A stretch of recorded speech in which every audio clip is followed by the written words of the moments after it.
भोपाल में मुख्यमंत्री डॉक्टर मोहन यादव ने 2 दिनों तक कलेक्टर कमिश्नर के साथ संवाद किया और प्रदेश की बेहतर कानून व्यवस्थाओं को लेकर चर्चा की। हमारे साथ में बालाघाट एसपी भी हैं, उनसे समझ लेते हैं। सर, जब ये कॉन्फ्रेंस चल रही थी, मुख्यमंत्री ने कई विषयों पर चर्चा की, लेकिन बालाघाट की बड़ी तारीफ की और उन्होंने कहा कि जिस तरह से नक्सली मूवमेंट कम हुआ है, उन पर कार्रवाई हुई, वो बेहतर तरीके से हो। कैसे रही ये भूमिका, कैसे काम किया था सर?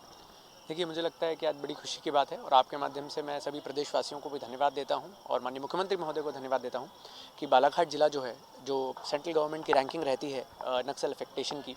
उसमें पहले मोस्ट अफेक्टेड डिस्ट्रिक्ट से जब नीचे हुआ था तो आज डिस्ट्रिक्ट ऑफ कंसर्न के प्रति आया है। और मुझे लगता है कि ये बताता है कि लगातार जो पुलिस फोर्सेस ने, सेंट्रल पैरामिलिट्री फोर्सेस हो, प्रशासनिक अमला हो, उन्होंने लगातार पिछले इस 10 महीने में जो ऑपरेशंस किए हैं, जिसमें करीबन 10 से ज़्यादा नक्सलाइट्स जो हैं जिनको न्यूट्रलाइज़ किया गया है, ये इसी चीज़ को दर्शाता है कि नक्सलवाद की जो समस्या थी या जो विचारधारा थी, इसको अब गाँव वालों ने ही, आदिवासियों ने ही या हमारे समाज के जो अन्य जनों ने, उन सभी ने इसको नकारा है। और मुझे लगता है कि इसी के लिए माननीय मुख्यमंत्री जी का बहुत फोकस भी है कि इस समस्या को जड़ से मिटाया जाए। जो उनकी मूलभूत अगर समस्याएं रहती हैं तो उनको इशू को रिजॉल्व किया जाए, डेवलपमेंटल डेफिसिट को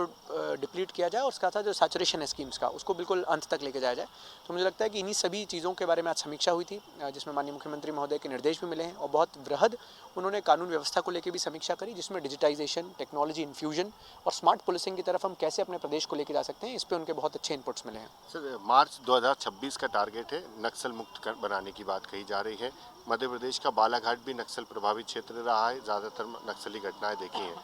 कैसे इस पर काम किया जाएगा, कुछ रणनीति है अभी, या अभी तक जो काम किया जा रहा है वैसे ही आगे काम करेंगे? नहीं, देखिए, मुझे लगता है कि हमारी बहुत टाइम स्पेसिफिक, एरिया स्पेसिफिक और जिस जोनल स्पेसिफिक हमने प्लानिंग करी है, जिसके तहत हम लोग काम कर रहे हैं, जो कि ऑपरेशन मानसून के तहत स्टार्ट हुआ था, जिसमें ऑपरेशन मानसून में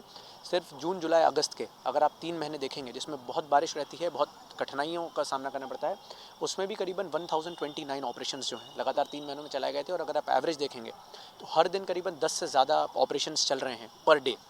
मुझे लगता है कि यही चीज़ें आगे भी चालू रहेंगी। पिछले 8 महीनों में हमने करीबन 8 नए फॉरवर्ड ऑपरेटिंग बेसिस ऑपरेट करे हैं, स्टार्ट किए हैं, जहाँ से अब फोर्सेज ऑपरेट करती हैं। हमारा टारगेट है कि अगले 2 महीने में हम लोग कम से कम 8 से 10 नए ऑपरेटिंग बेसिस स्टार्ट करेंगे, जहाँ से हम ऑपरेट करेंगे। इसी के साथ जो छत्तीसगढ़ और महाराष्ट्र का सीमावर्ती क्षेत्र है, क्योंकि उनके साथ हमने जॉइंट जो टास्क फोर्सेज रहती हैं, JTF, उनका जो वापस है उनको निर्माण किया गया है। वहाँ पर जॉइंट जगह पे जॉइंट कैंप्स लगाए जा रहे हैं, जो भी पूरी बॉर्डरिंग एरिया है उसकी सीलिंग की कार्रवाई की जा रही है। और साथ साथ सबसे मुख्य जो नक्सलवाद की विचारधारा थी, इसका खंडन करने के लिए, इसको तोड़ने के लिए और इसकी ये किस प्रकार से डेवलपमेंट के खिलाफ है, इसको बताने के लिए किस प्रकार से भ्रामक है, इसके लिए मुझे लगता है कि लगातार हम लोग एकल सुविधा केंद्र के माध्यम से हर चौकी में करीबन 46 बालाघाट की ऐसी चौकी हैं जिसमें सिंगल विंडो फैसिलिटेशन सेंटर्स बने हैं,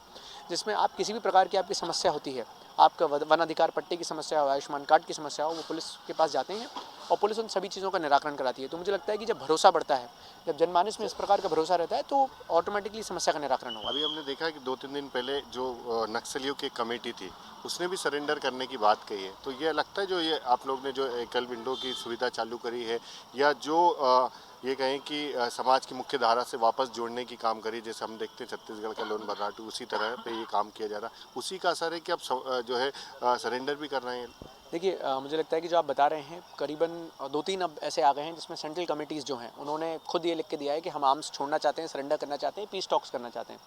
परंतु आपके माध्यम से हमारा भी उनसे यही रहेगा कि अगर आपको पीस टॉक करनी है, हम लोग तैयार हैं, परंतु पहले आपको आर्म्स छोड़ के आपको सरेंडर करना पड़ेगा, जो लीगल प्रोसीजर है उसमें आना पड़ेगा, उसके बाद ही किसी प्रकार की बात होगी। सेकंड चीज़ जो आपने बताया कि रिहैबिलिटेशन, रीइंटीग्रेशन या सरेंडर के लिए 2023 में मध्य प्रदेश ने एक बहुत ही प्रोग्रेसिव नीति लाई थी। इसके तहत हर प्रकार के प्रोविजन थे। तो मुझे लगता है कि अब लोगों तक, जनचरता तक ये बात पहुंच गई है कि इस प्रोग्रेसिव नीति के तहत अगर आना चाहते हैं तो वो उनको लीगल प्रोविजन जो है उसके तहत ही आना पड़ेगा, परंतु सिर्फ लेटर्स या मैसेजिंग करने से मुझे लगता है कि पीस टॉक्स नहीं हो पाएंगी। उनको पहले सरेंडर करना पड़ेगा, सरेंडर करने के बाद हम लीगल प्रोसीजर के माध्यम से उनसे पीस टॉक्स करने के लिए तैयार हैं। ठीक, बहुत धन्यवाद। तो किस तरह से बालाघाट से नक्सल मुक्त किया जाएगा, उस पर पूरी रणनीति पर बात की है, और मार्च 2026 का एक बड़ा टारगेट है देश से नक्सलवाद को खत्म करने का। इस पर 2 दिन की जो कलेक्टर कॉन्फ्रेंस हुई है, कलेक्टर कमिश्नर के साथ में चर्चा की गई है, इस पर भी महत्वपूर्ण चर्चा मुख्यमंत्री डॉक्टर मोहन यादव ने अधिकारियों से की है। टीवी 9 मध्य प्रदेश छत्तीसगढ़ के लिए आमिर खान।